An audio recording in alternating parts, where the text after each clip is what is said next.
you read book 1, you might remember that Will's first action when he saw a bow was to pick it up and fire it, and instantly agony on his arm because the string slapped into this soft part of his arm.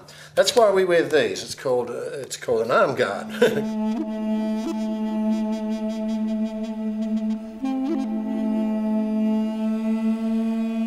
Will, and books 1 to 4 in fact, Will uses a recurve bow. Well, by the time we get to books 5 and 6, he's grown a little, he's a lot stronger, and he's graduated to a full-powered longbow. Longbow is like this, one continual curve from tip to tip.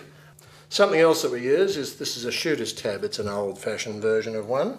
Protects your fingers from the string when you're shooting a lot, pulling back a lot of times. Then of course the all-important thing with a bow is the arrows. These are some of my earlier arrows. These were ones I used years ago when I used to shoot at the field course.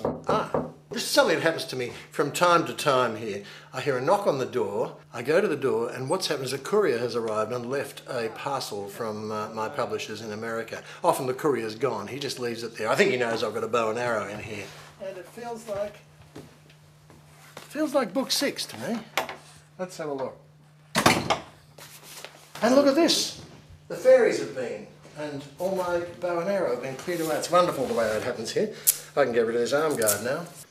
Okay, now I've got the sort of edited, corrected version of book 6. I'm going to let you in on something. I'm going to let you in on one of the action scenes from this book. Will has been chasing a Scotty general. It's night, there's snow, it's getting dark. He finally catches up with him and they duel.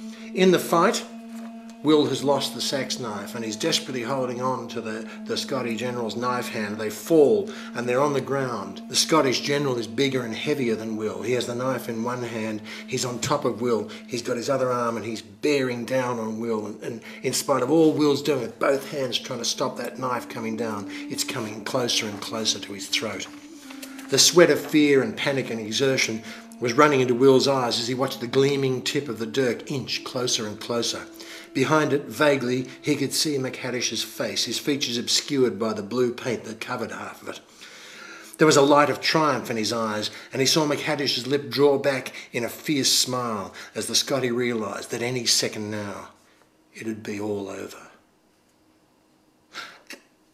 No, I don't think I'll go any further. So what do you think happens?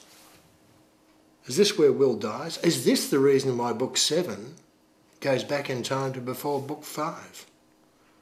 I'm afraid you'll have to buy book 6 to find out, because I'm not telling, and I know what happens.